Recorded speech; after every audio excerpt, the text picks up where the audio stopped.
In April 1987, the Sun tabloid ran a banner headline that stopped Britain cold.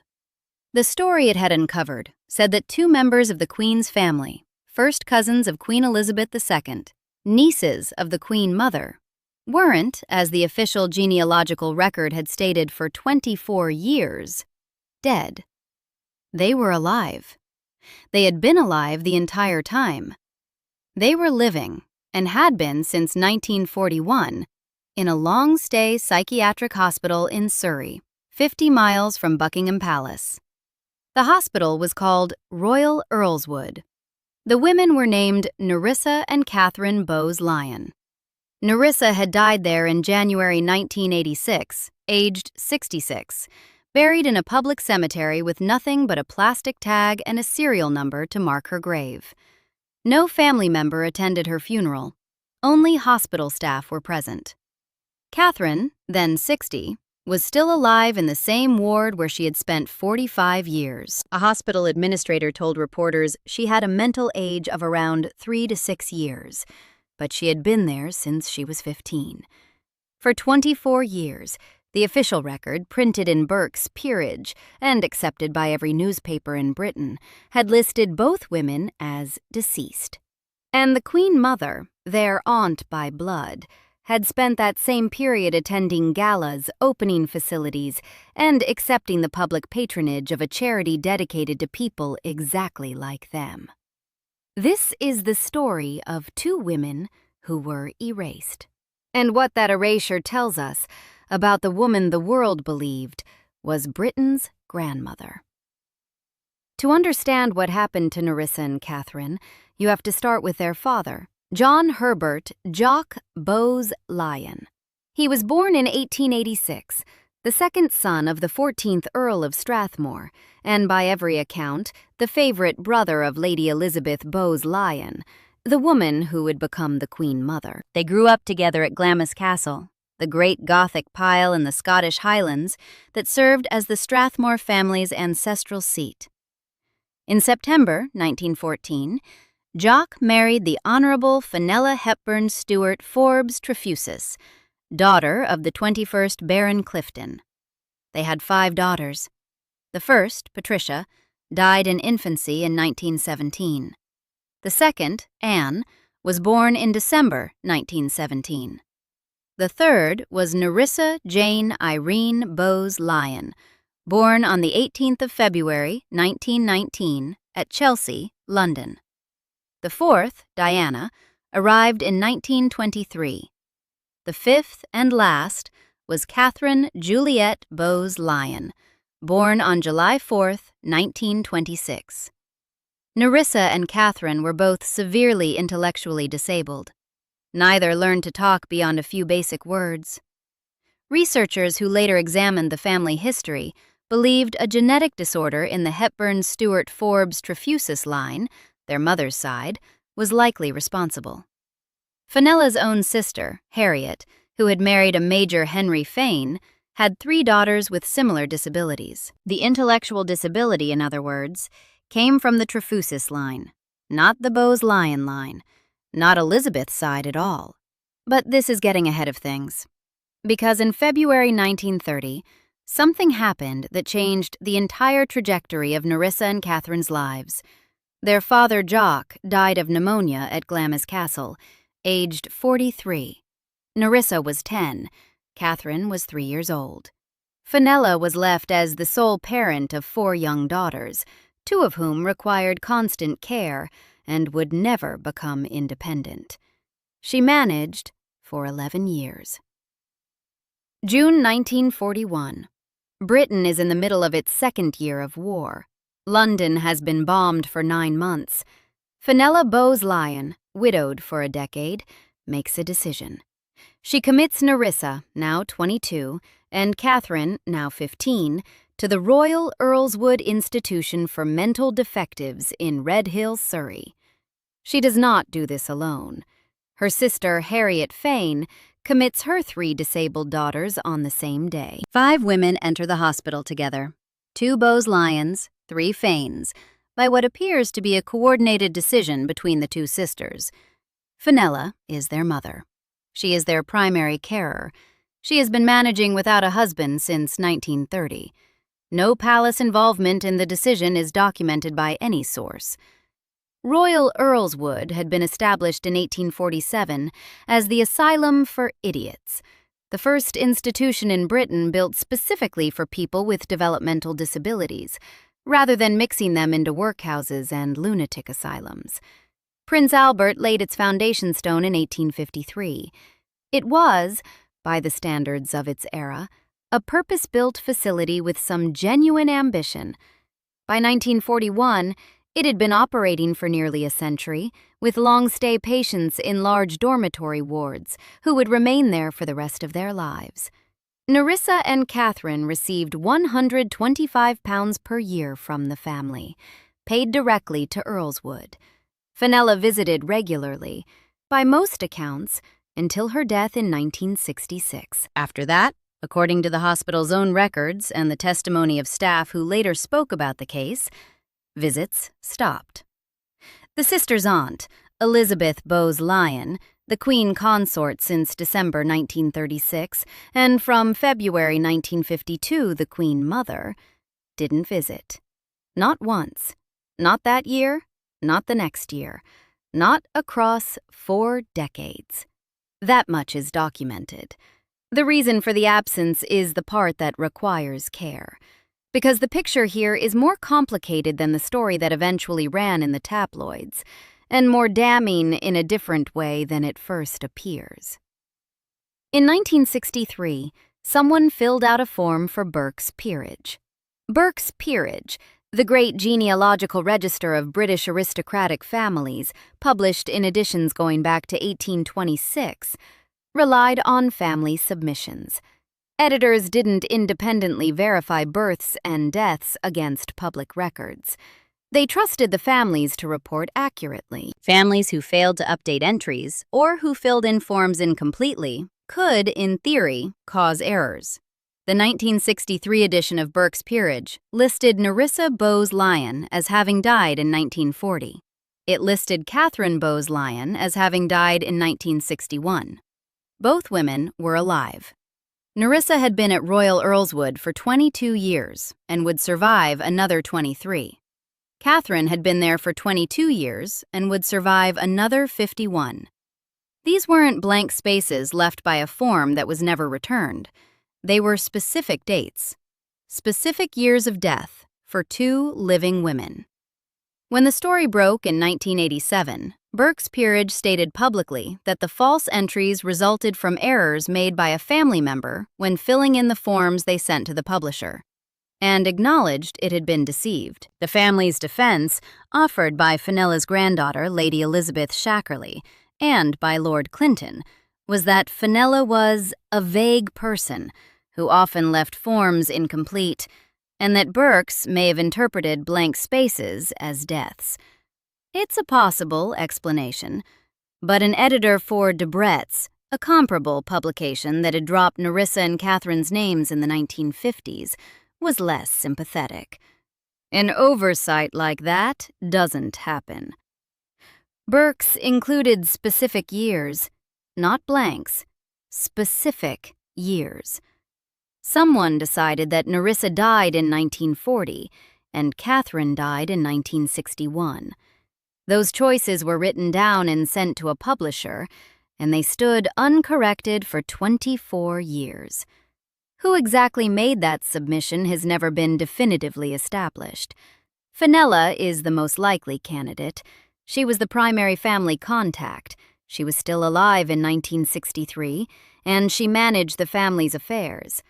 But we don't know with certainty. What we know is that a member of the Bowes-Lyon family, or a representative acting on the family's behalf, reported 2 living disabled women as dead, and that no one corrected the record until a tabloid forced the issue. No journalist noticed the discrepancy. No genealogist. No one cross-referenced the Burke's entries against hospital records or parish registers. The false deaths sat in the published record from 1963 until April 1987, precisely 24 years. Meanwhile, Life at Royal Earlswood continued. Fenella visited regularly through the 1950s and into the 1960s. When she died in July 1966, the sisters were 47 and 39 years old. They had been at Royal Earlswood for 25 years. They would remain there for another 30 years after her death. What that ward looked like across 4 decades of post-war Britain is known in broad outline. Royal Earlswood was a long-stay institution. That was its function. That was its design. Patients lived in shared dormitories. Staff ratios and conditions evolved over the decades as British attitudes toward institutional care slowly shifted. When Channel 4 eventually broadcast a documentary about the sisters in 2011, the production company Minnow Films gathered testimony from former staff, nurses and carers who had worked at Earlswood during the years Nerissa and Katherine were resident there. Their testimony on one point was consistent. To the best of their knowledge, in the decades after Fenella's death, the family never sent a birthday card, never sent a Christmas card, never visited. The hospital's own records showed no visits from Bowes-Lyon or royal family members after the early 1960s. The family disputed this.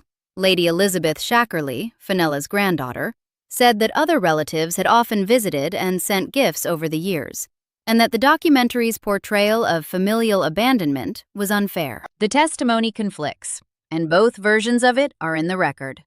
What isn't disputed is that no visit from any member of the wider royal family, not the Queen, not Princess Margaret, not the Queen Mother, is documented at any point. The administrator of the East Surrey Health Authority told the Associated Press in 1987, "Both sisters had regular visits from their families up until the early 1960s, when one of their closest relatives died. Since then, they have had few visitors. My understanding is that Katherine had no regular visitors." The Queen Mother, it should be said, reportedly didn't know her nieces were alive and institutionalized until 1982. The way she learned wasn't a visit to a ward. It was a letter from the hospital's League of Friends, the volunteers who supplemented patient care. Upon receiving that letter, she sent money for birthday and Christmas presents. The exact amount is disputed in the sources. One account says a small check for sweets. Another says a 4-figure annual sum. She didn't visit. She didn't correct the public record. She didn't speak of them.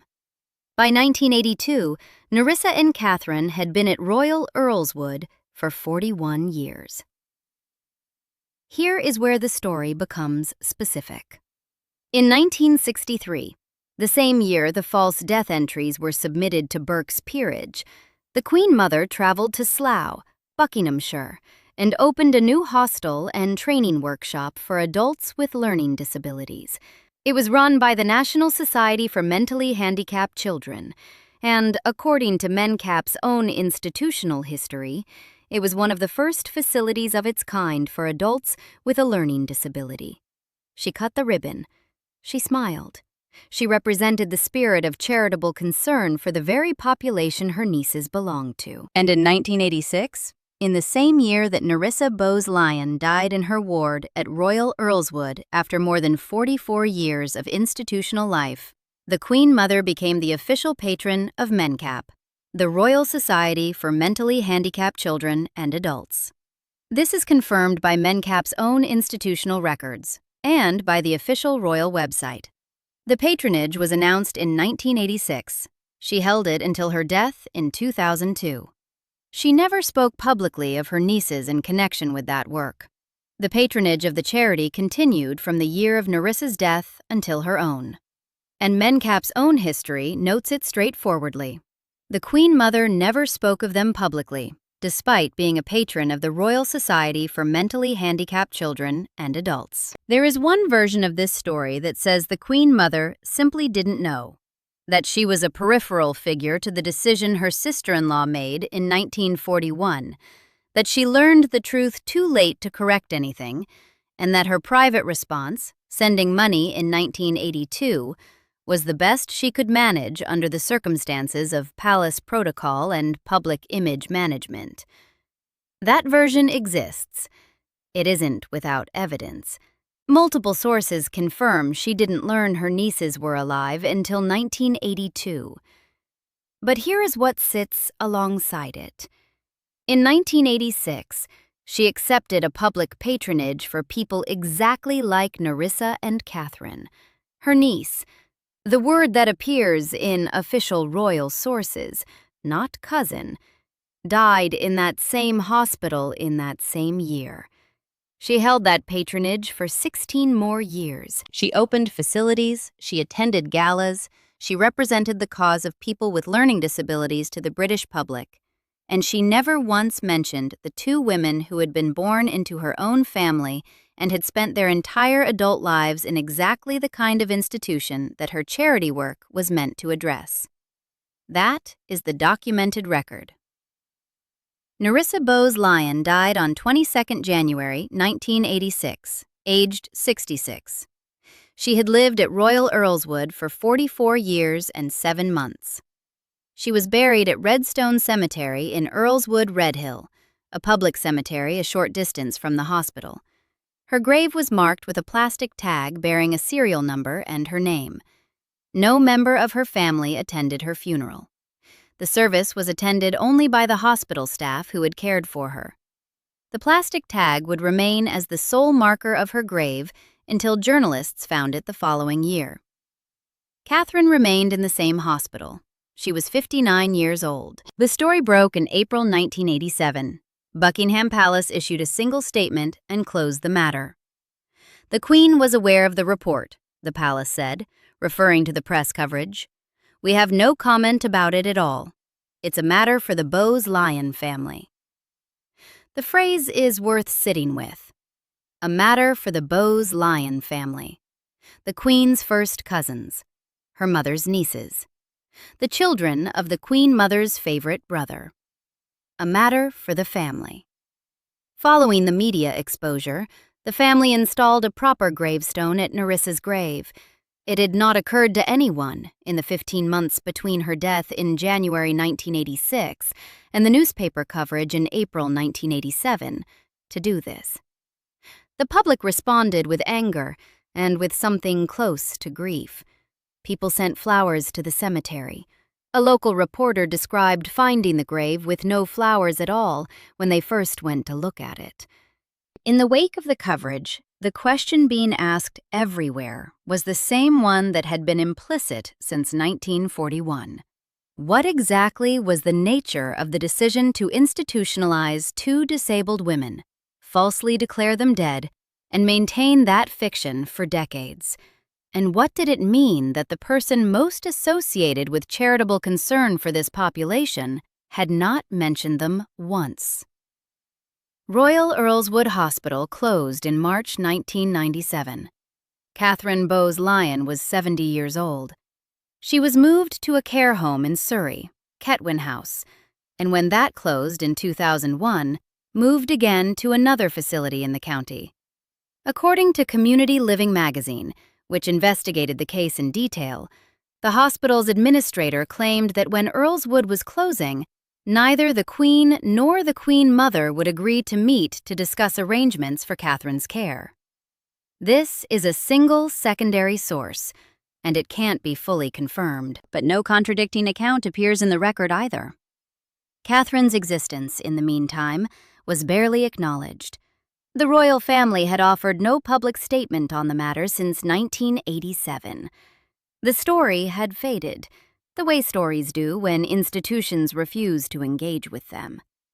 Then, on November 18, 2011, Channel 4 broadcast a documentary. The Queen's Hidden Cousins was directed by Steve Humphries and produced by Minnow Films. Its synopsis stated plainly that Katherine and Nerissa were all but forgotten, written out of family history. It drew on the testimony of former staff who had worked at Royal Earlswood, and it revealed something that the 1987 coverage had not quite registered with full weight. Katherine Bowes-Lyon was alive. She was 85 years old, still in institutional care, still in Surrey, still alive. The Queen's cousin, alive. In a care home, while the institution that was supposed to address the conditions of people like her bore her aunt's name as patron. Before the broadcast, the Daily Express reported that the Queen was hugely distressed by the documentary. Lady Elizabeth Shackerley, who described herself as the sister's niece, issued a detailed rebuttal through the press, calling the documentary cruel and intrusive, and disputing its claims about familial abandonment. She insisted that Katherine and Nerissa were very much a part of the family, that the institutional placement wasn't a rejection, that family members had visited and sent gifts over the years, and that the characterization of isolation was unfair. The Guardian's reviewer, John Crace, watched the documentary and wrote that all we learned was just common knowledge, a skeptical reading of the film's revelations. He also noted, fairly, that the documentary didn't explain why the sisters had been placed in care in 1941 in the first place, calling it the one part of the story that was genuinely still a mystery. Buckingham Palace issued no statement in response to the 2011 documentary. Katherine Bowes-Lyon died on 23 February 2014, aged 87. She had spent 72 of those years in institutional care. No member of the royal family is documented as having attended her funeral. The biographers haven't agreed on what to do with this story. Lady Colin Campbell, in her 2012 book, The Queen Mother, The Untold Story of Elizabeth Bowes-Lyon, addressed the moral failure directly and with considerable force. Campbell's account is the most critical of the standard biographies, and she frames the story as a deliberate erasure rather than a passive one. Her reliability as a source is a matter of genuine debate. Her other royal biographies have attracted criticism for sourcing. But her account of the cousins' story tracks closely enough with the documented record that it can't simply be waved away. Hugo Vickers, whose 2005 biography, Elizabeth, the Queen Mother, is generally considered the definitive account and was written with access to the Queen's personal papers, takes a more cautious line. Vickers does not deny what happened, but his biography, authorized in the sense that he had privileged access, predictably frames the institutional norms of the era as the relevant context. Families in that period were routinely advised to institutionalize disabled relatives and move on. The decision Fenella made in 1941 was, by those lights, a common one. Both things can be true simultaneously, and this is where the story acquires its sharpest edge. The era context is real. Institutionalization was widespread in mid-20th century Britain. The 1913 Mental Deficiency Act had created a legal framework for indefinite commitment, and for decades, families across class lines placed disabled relatives in long-stay facilities and had little further involvement. But the specific complication, the one that makes the Queen Mother's case different from the general story of aristocratic erasure, is the patronage. Most families who placed a disabled relative in an institution in 1941 didn't then spend 4 decades publicly championing the dignity and welfare of people with learning disabilities. Most families, who recorded their relatives as dead in genealogical records, weren't simultaneously attending charity galas and cutting ribbons on facilities for the same population they had erased. The Queen Mother did both. From the year Nerissa died to the year the Queen Mother herself died, she held the patronage of MenCap. She represented that charity to the British public. She never publicly mentioned her nieces in connection with that work. Whether she was actively hypocritical or simply, as some accounts suggest, deeply compartmentalized in a way that allowed her to keep two realities entirely separate, can't be resolved from the documentary evidence. What can be resolved is that she didn't use the platform she had to acknowledge what had happened. She didn't visit. She didn't correct the record. She accepted a public role as advocate for people with learning disabilities and maintained a private silence about the 2 women in her own bloodline who embodied that very population. This pattern of hiding disabled relatives wasn't unique to the Bowes-Lyon family or to this era.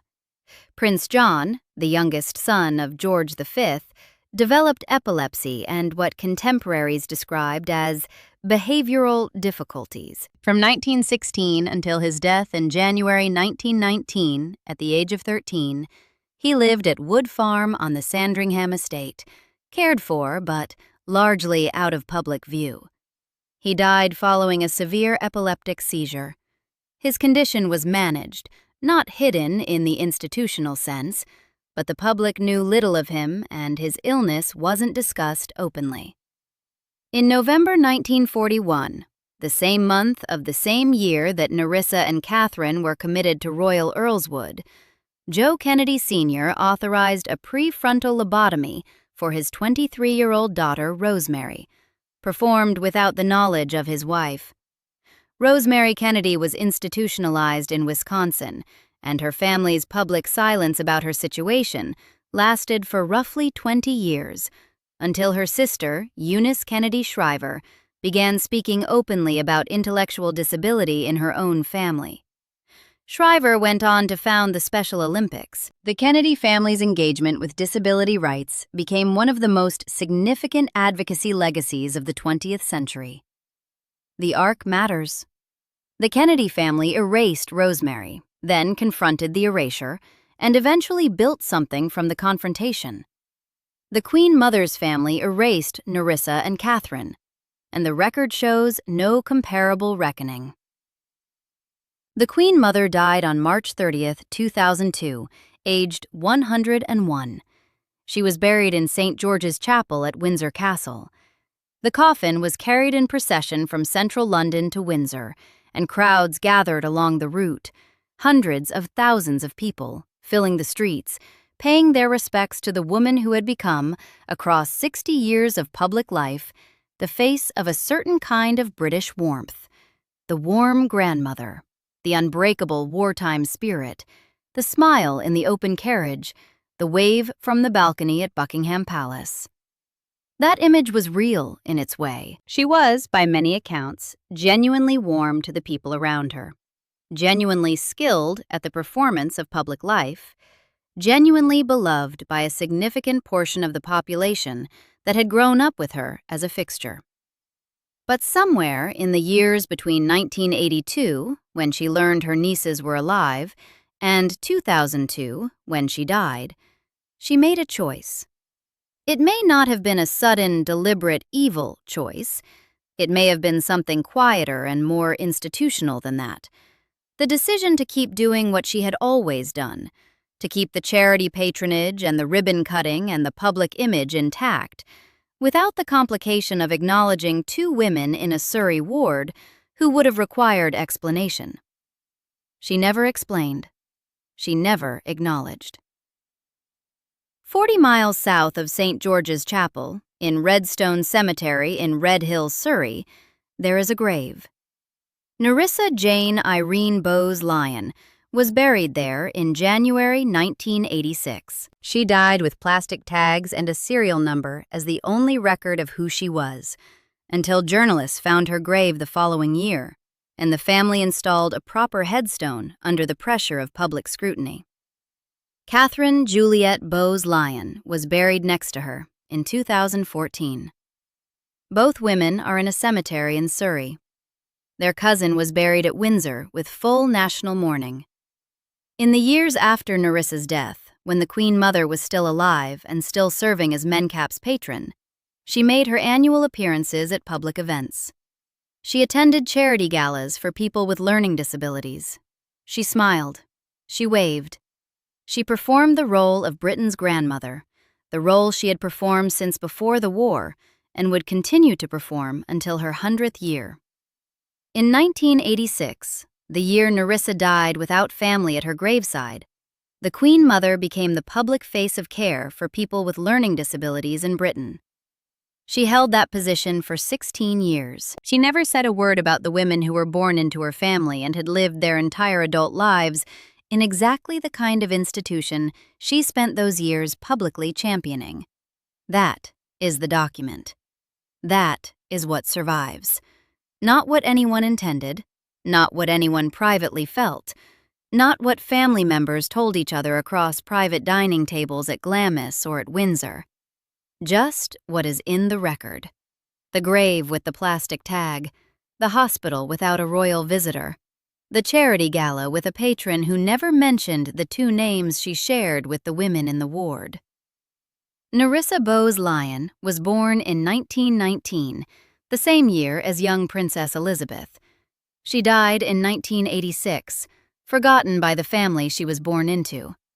Her sister Catherine outlived the Queen Mother by 12 years and died in 2014, in the same county she had lived in since 1941. The Queen Mother's name, meanwhile, is on the patronage list of one of Britain's most prominent disability charities. It's still noted in MENCAP's institutional history.